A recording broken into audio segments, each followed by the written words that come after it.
a very special person to introduce today. Irene Blea is a socialist and writer, a native of New Mexico. She received her degrees in mental health and sociology from the University of Colorado. She has authored manuscripts, articles, poetry, classroom materials, legal documents, and academic papers on the topics of affirmative action and discrimination, minority issues, community involvement, Chicano cultures, Hispanic organizations, and minorities and women in politics.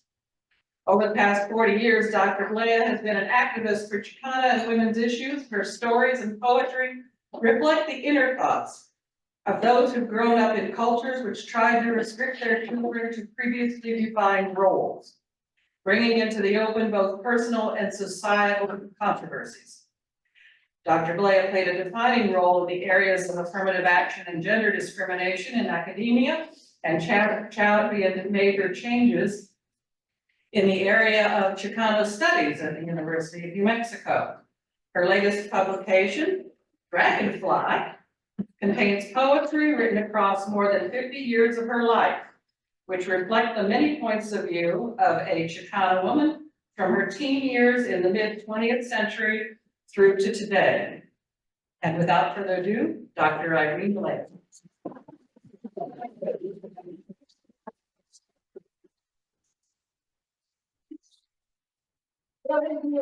Rose, you are a snoop. Where did you get all that information? It's amazing what you can find online. Oh, wow. Can you give me your, Yes. okay, thank you, thank you. It's a pleasure to be here with you this morning. I want to tell you a little bit about myself. Well, Rose told you all the hidden stuff, but I'm a native New Mexican. I was born in northern New Mexico, into a very large extended family, and I was raised communally by that family. Can I use this phone so I can move? You said one. Oh. I was raised communally, and because at any given time, there were 28 people around. Well, and then those were my aunts, my uncles, my tias and my tios, my cousins, my grandparents, my parents, their friends, and our neighbors. But we had very few neighbors. We had a lot of neighbors that just didn't come very frequently because we lived long distances apart.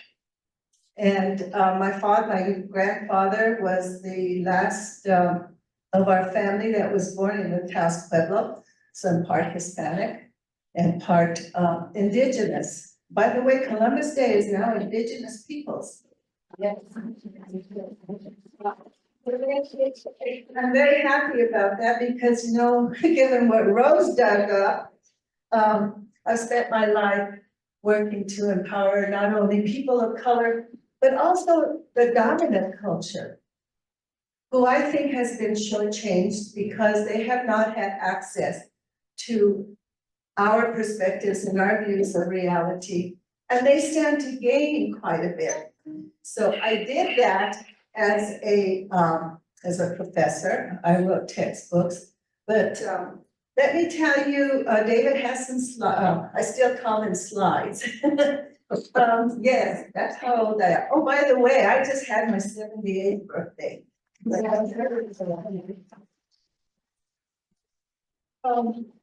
David, next, please.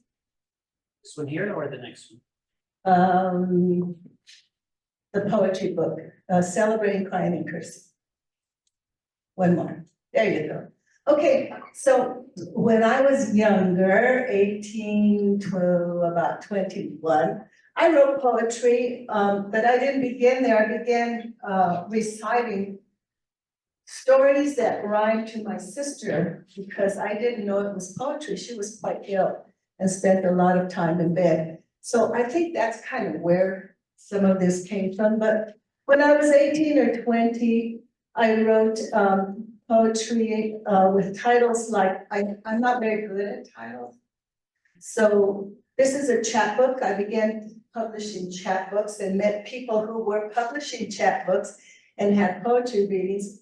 So the next 3 books are chapbooks. So this is Celebrating Crying and Cursing. Damn Sam, I want to share my life, but I need to live alone. Anybody understand that?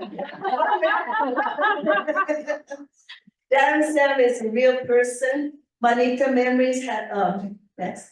Manita Memories has to do with hands. Those of us from northern New Mexico are very frequently referred to as manitos or manitas. And it has a root in the Penitentiary Brotherhood, the religious brotherhood of the North, and throughout New Mexico. But Manita Memories is also the first time that I had to deal with the fact that I was sexually molested. And I think I had suppressed a lot of those memories. But I would feel as if somebody was touching my body where they shouldn't be touching me. And I had no explanation for that because it would happen to me when I was walking to teach my classes.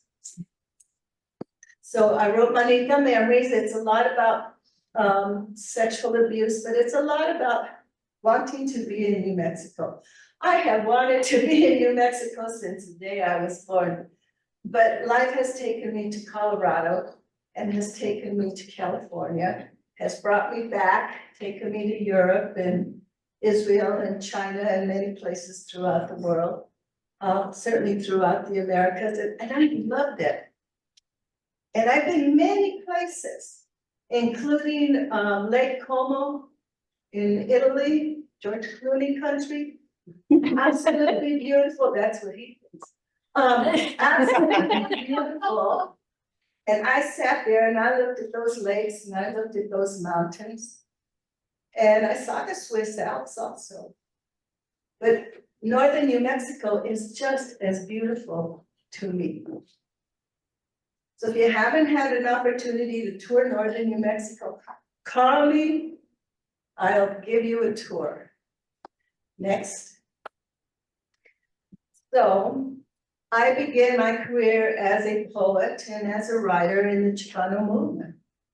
And I was just 24, maybe, when there were very few classes on racial ethnic minorities and especially Hispanic studies. So one Friday evening, I was sitting in my office, it was 3:30, professors just leave campus right after lunch. It's 3:30, I'm sitting there working hard and the book salesman knocks at the door and he comes in. And this was before cell phones, before computers. My first computer had a black screen with amber. See that water bottle? Somebody hold that water bottle up with amber, yes, amber colored. No, the person behind you, that orange one. With amber letters and so the book salesman would come in person.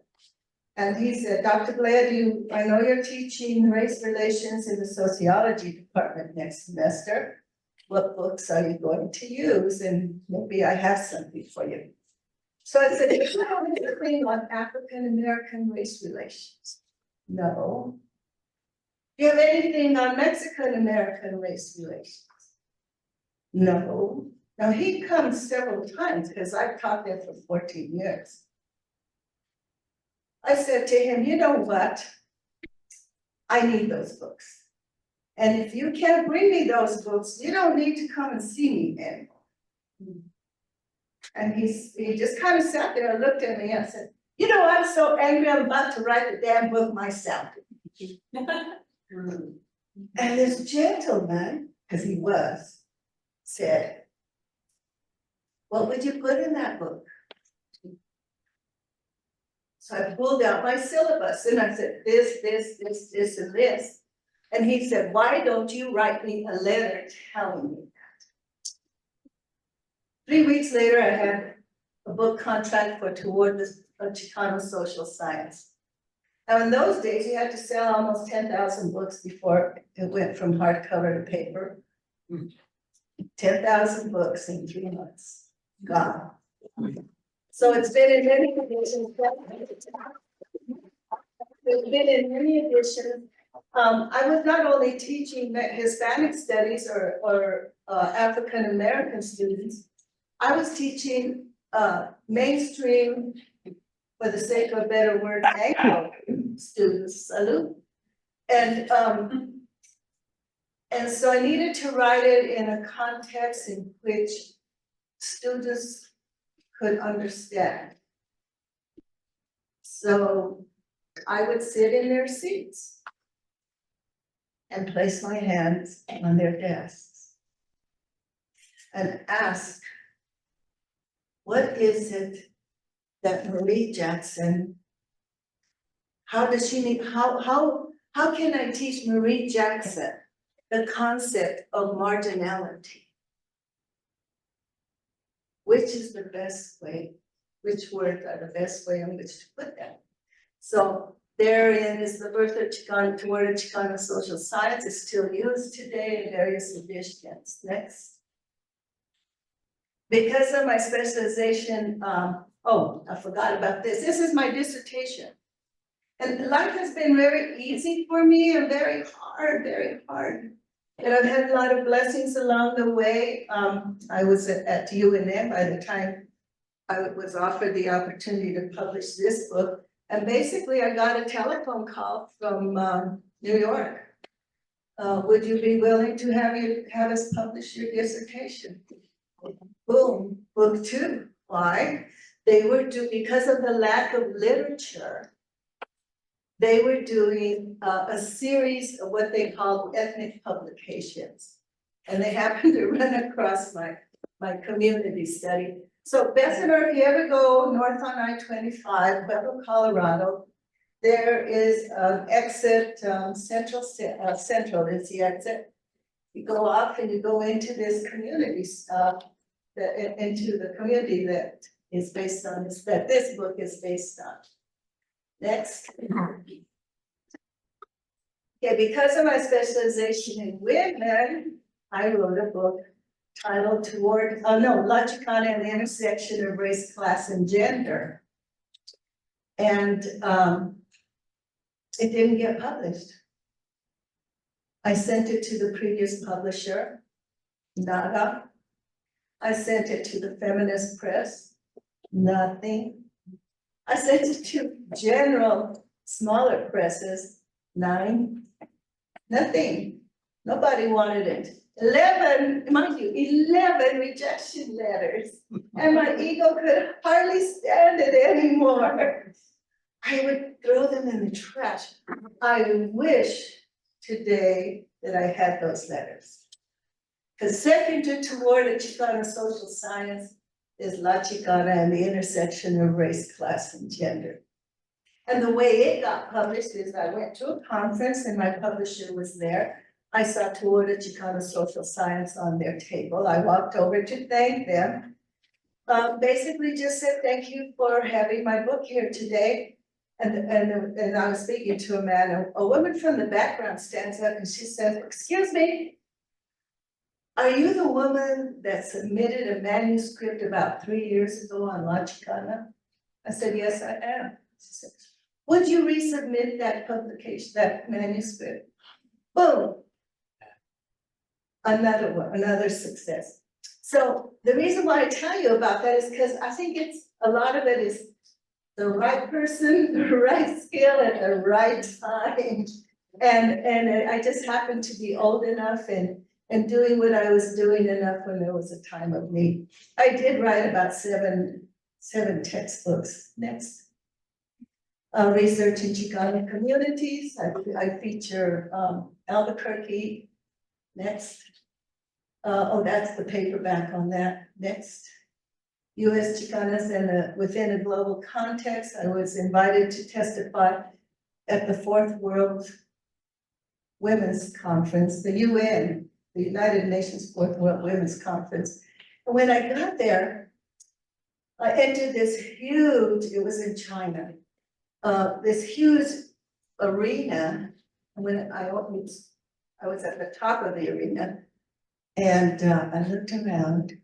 And I thought, wow, what a huge number of women. One, two,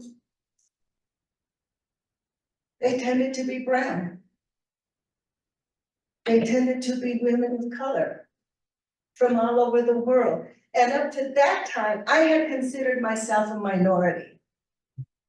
I'm not. If you look within the global context, we who are people of color are not the minority. We are very well represented. Next. The last textbook I wrote, I did a couple of them out, but the last textbook I wrote is The Feminization of Racism, because I was asked to speak at a women's group. And I was asked to prioritize whether I was a Hispanic, indigenous Hispanic woman, an indigenous Hispanic person, or a woman first. Hello. So there's an ugly picture of me someplace going. I cannot separate this body, this gender, from my ethnicity. It's absolutely impossible for me. So if you run into those situations, know that you can't make an ugly gesture, but somebody might take a photo of it, so be careful. Okay, so in teaching sociology of race relations, which later became a required course, I had to speak about various ethnic groups. So after I retired, I was tired of generating tables of contents and indexes and doing things that personally I'm not good at. Okay. So I decided to write after my retirement from California State University, Los Angeles, my family history, my fictionalized family history. So this is based on my early years and one of my aunts, and there are too many ethnic characters in it, but there are indigenous characters in it. And they generally kind of came and visited my grandfather, and that's how I knew some of the indigenous people on that mountain. Because we were on that mountain for 300-400 years, but my indigenous ancestors had been there for centuries, thousands of years. Next. Okay, so in Poor People's Flowers, this was the second book in my Susanna trilogy, and in Poor People's Flowers, I introduced an African-American man and a German priest. Now, the African-American man, this book is set in the 30s. In the barrios, in the Hispanic barrios, there were very few, if any, African-American or women. And so this is one of the first men in this barrio, and he plays a very unique role in my Poor People's Flowers. There is also in the book a German priest. And I had to do an awful lot of research because I did not know how to write a German accent. Yeah, try that one. So what happened, I thought, oh, there's this wonderful thing. Oh, by then I've upgraded my computer. My computer does everything that I can't do. And I Googled German accent. And I found several YouTube videos, people speaking German. I needed the cadence, not so much the how to spell it, but the cadence and the use of language. So I understand I very successfully did that. But the African-American man and this German priest have a very unique relationship, and they talk politics and they talk about what's happening in the community. And they both have, and they have different perspectives. So they have a dialogue. And I also learned in writing Poor People's Flowers that the idea of place is very specific to how sometimes people use language, and you know that because you live in the United States and you've heard a Southern accent, and you can probably pick up mine too. So I needed to find out why is this priest in the bio in the first place? Well, this book is also about sexual abuse. And I had to find out how priests get assigned to different communities. But it never made sense as to why would there be a German-speaking priest with fundamental usage of Spanish in the barrio with the only Catholic church. Then we got into church politics, and guess who the perpetrator is in my book? Happens to be the police, because they got moved around. Many of them got moved to New Mexico, and many of them landed up in this. Next.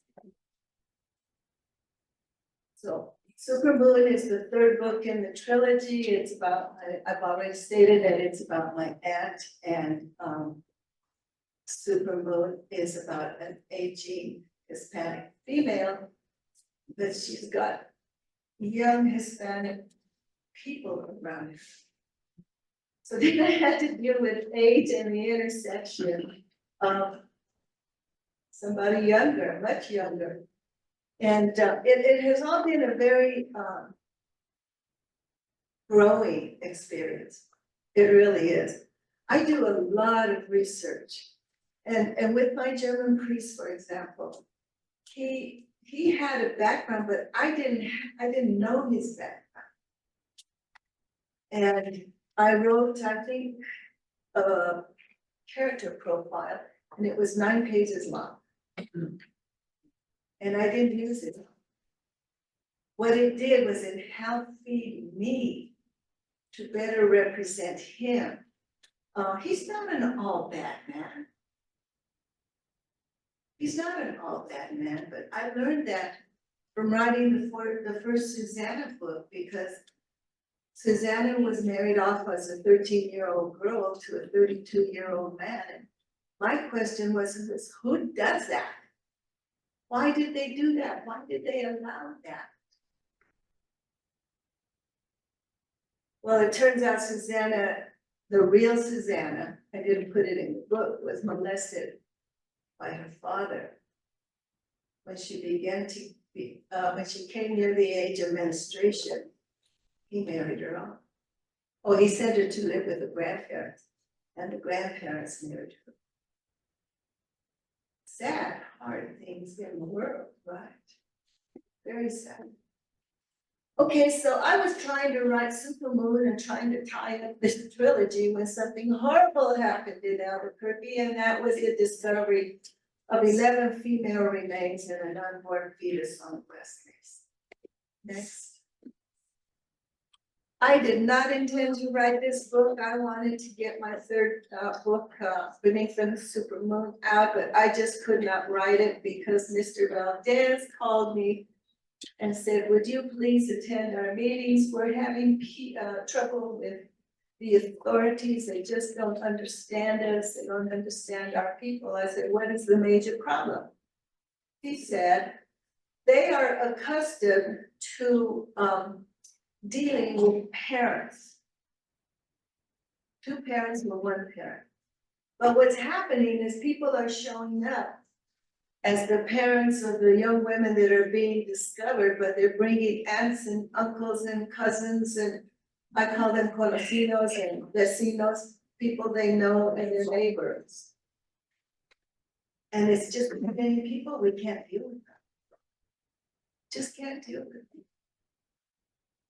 So I attended the meetings, and then I was invited to the rally, and I went to the rallies, and then there were rituals out at the burial, at the excavation sites, and I went there, and I was journaling, and I looked at my notes, and I thought, oh my gosh, I have a preponderance of notes here in my journal.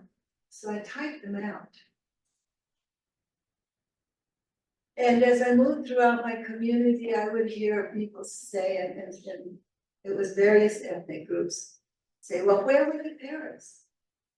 Why didn't the parents do better? The parents are at fault. Now, I had a daughter that was in a metal rock band. And I knew what it was like to have my daughter out at 2 and 3 o'clock in the morning. And I would have nightmares that my doorbell was ringing on my telephone, then you had a phone, house line. That my telephone was ringing and it was an authority telling me there was something horrible. And it had happened to my daughter. So I knew what it was like when Mr. Valdez would get in his car and drive to the war zone. By the way, I did not know there was a war zone. Drive through the war zone looking for his daughter at 12 and 1 o'clock at night. I knew his anxiety that he couldn't sleep. So I poured all that into the book. In there, I introduced a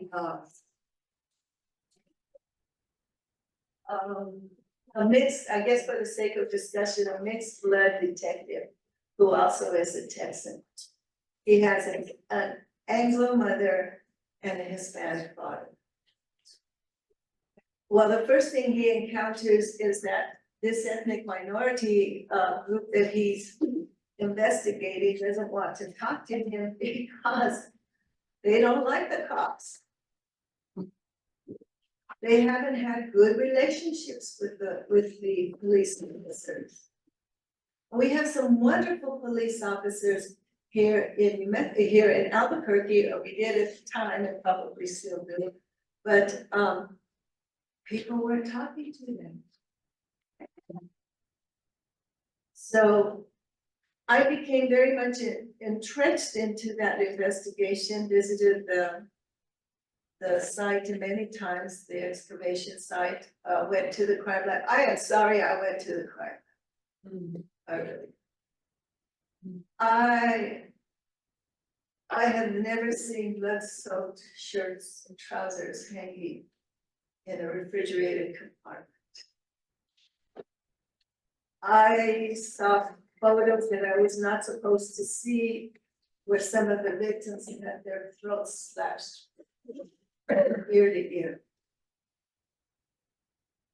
And when my daughter had she had thyroid cancer, where she had the surgery and she came out of surgery, she had that same. My Thunder Adams was here. Thank you for being here. Sorry, Devin. My legs went weak, my arms went weak. I thought I was going to lose it. Because I flashed back to all of those other horrible things. But I got through that okay, and I'm glad to tell you that it gets referenced quite a bit. The Texas Spanish-speaking detective is going to be carried on as well as one of the main characters into another book. Next. Okay, finally I got old enough to write an autobiography. Next. And then finally the poems upon which by the way, the poems were written first. I wrote my autobiography and then I watched the SouthWest writers YouTube video, and there was a man singing country western songs. And afterwards, Rose hangs around on Wednesday evenings every time. And I realized that I had a bunch of poetry based on my life, and some of it, of course, is in Dragonfly. Dragonfly is based on the fact that every summer I wait in my garden for the golden dragonflies. And one has arrived, and I understand they come back every year. I don't know if it's true, but it's a good myth and I like it. But when in integrating ethnic characters, you must know your character. You know, as a writer, you must know your protagonist. When I wrote the first Susanna book, the profile on the man that she was married to was 15 pages long. I didn't use it. Again, it just kind of fed it fed the writing. But in integrating ethnic characters, you have to know those characters. There are generally secondary characters in mainstream literature. And sometimes they are merely represented, and I'm going to invite you to consider doing poetry profiles on your characters. And start with the stereotypes. Sometimes there's a little, most times, there's a little grain of truth to the stereotype. And in that stereotype, that little grain grows into assumptions that then grow into actions. My assumption here is, has to do with the general abundance. The general abundance of you and I as writers, being here to get some help and to be of help. And if you and I learn to write good ethnic characters, a lot of good things happen. One, you got more characters and you sell more books, because if your character is well written, people say, oh, this writer is really good. And they'll buy more books. If you do a bad job, the readers will find that out. And they might not buy your next book. But you have to look at lifestyles and life perspectives. Those perspectives come from backgrounds, cultural backgrounds, and that's for everybody. But racial ethnic minorities have had sometimes negative incidences happen to them, or experiences with racism, discrimination, prejudice. As a female, you're just generally discounted.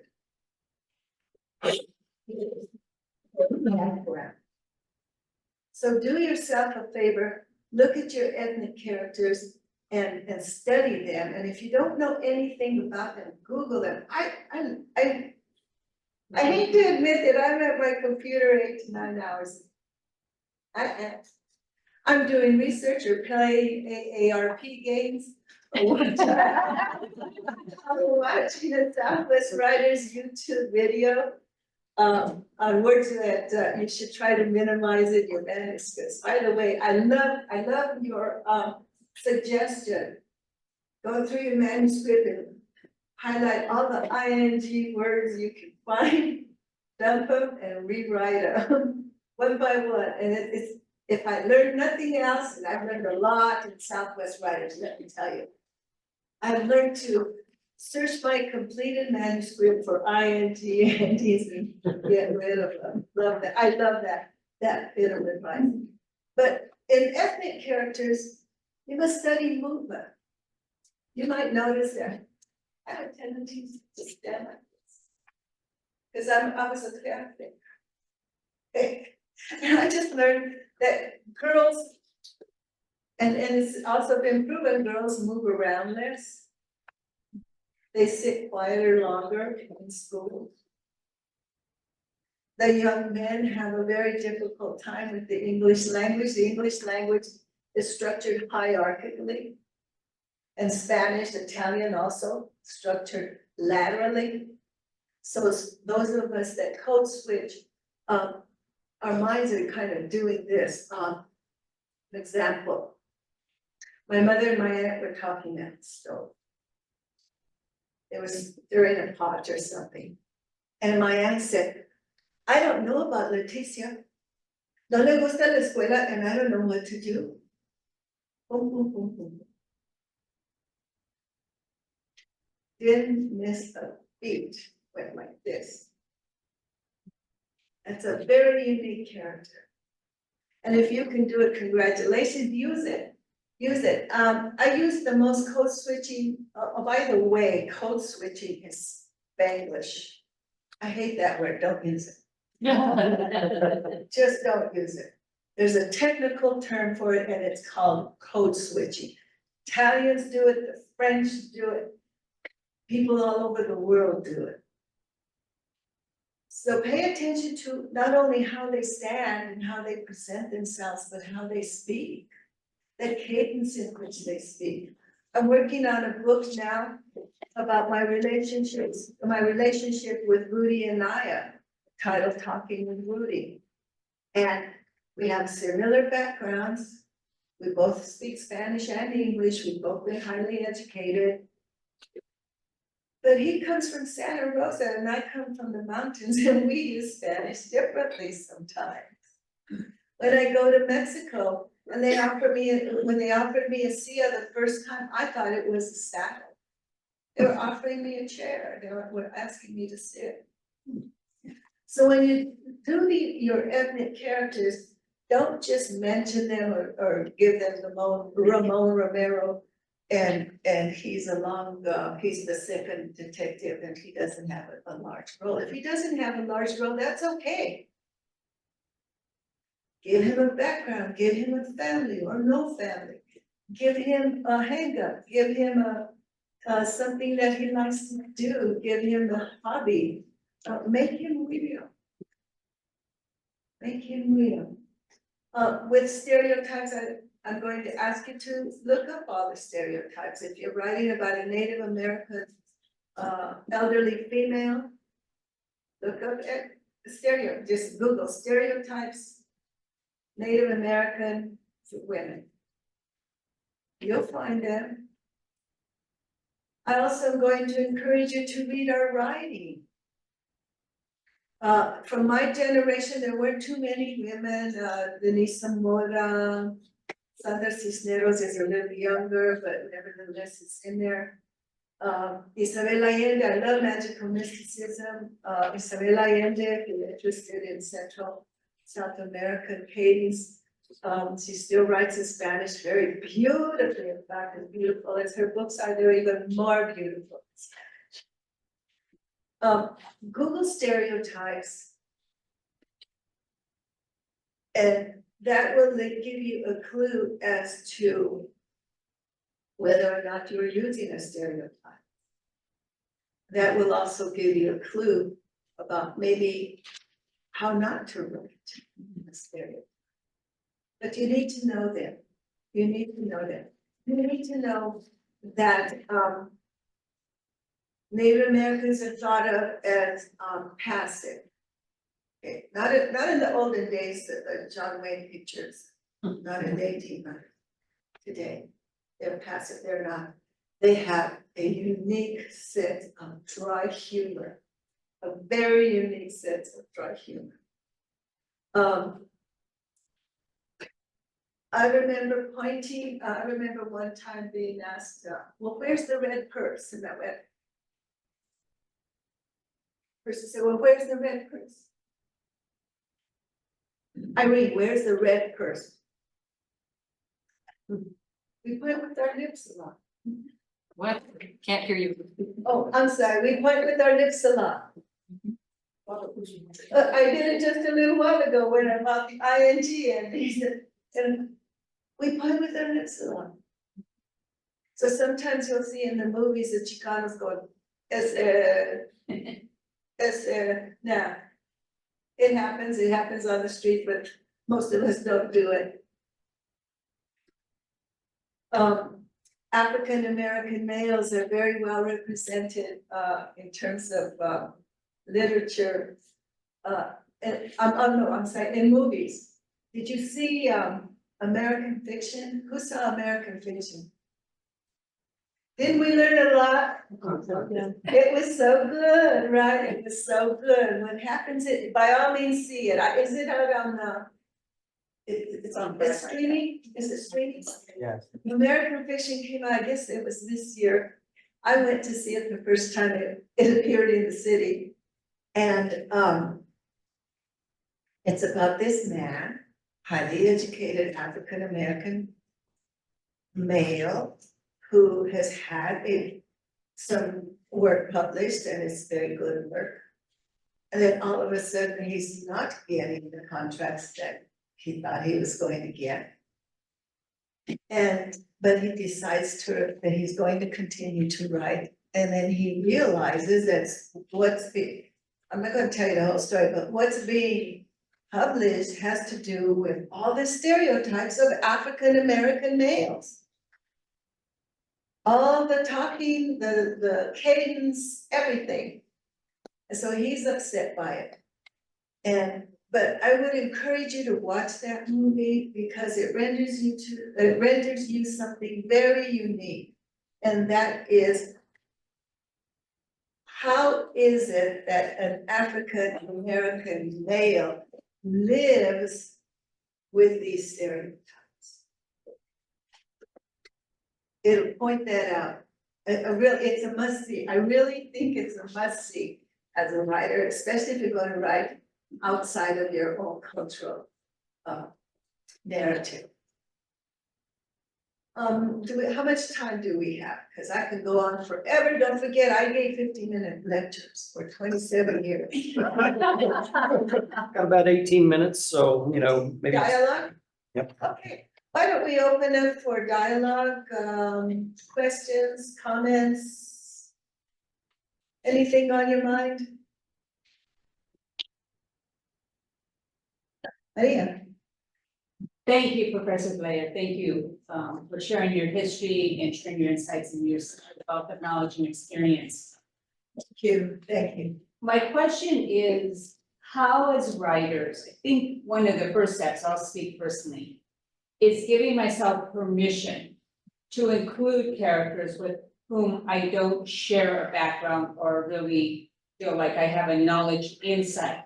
You don't want to be disrespectful, you don't want to do the right thing, but how do you start by even giving yourself that okay to go ahead?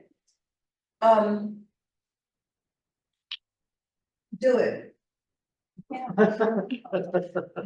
Do it afraid. Do it like nobody's going to read it. Just say it. You don't know how many bad words I've written. And then gone out back and deleted them from my own profile, from my character profiles.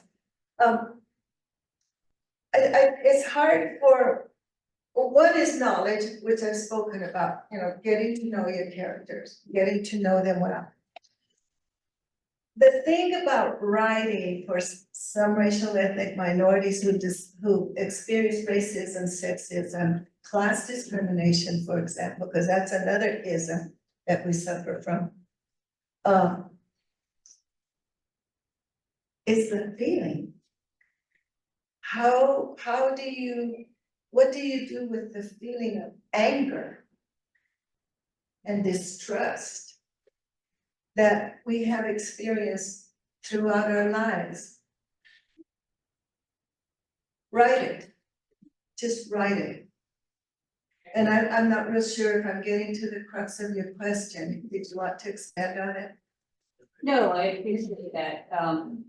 If I hear you correctly, you're saying don't put that obstacle in front of yourself as a writer, that Yes, we all have the right to explore characters in right, many dimensions. right. Write it out, clean up for your manuscript, when you want to publish, clean it up a little bit. Also, you can Google how to get past a block, a writer's block, or how to deal with emotions. When I wrote, can you go back one book? When I wrote Irene with wolf medicine, and I didn't even talk to you about wolf medicine. When I wrote wolf medicine, I relived everything that I wrote about. When my stepbrother molested me, I wrote all the details. I lived them and I wrote them. When I married a very angry man and incurred domestic violence, I wrote every detail. When my great grand uncle died on the mountain and I was 4 years old,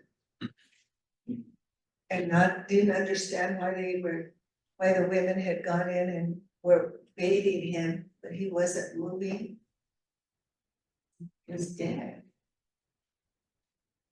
And I lamented that scene in my mind for years and years. And I wept at my computer when I wrote it. And when I fall on my face and it's all full of mud, and I walk in and clean up and finally sit down to write an angry poem about me tripping on the darn trip hose, I write it and then I laugh.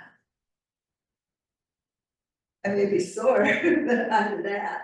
So when I say write it out, write it in detail. If it's anger, if it's sadness, put it out there. It's going to hurt.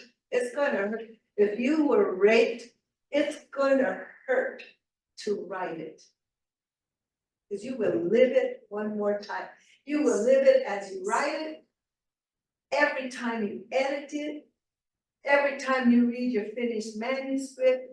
When you get a real book in front of you, if you read your own books, I don't. You will live it one more time, but I'm going to tell you that you will also heal from it.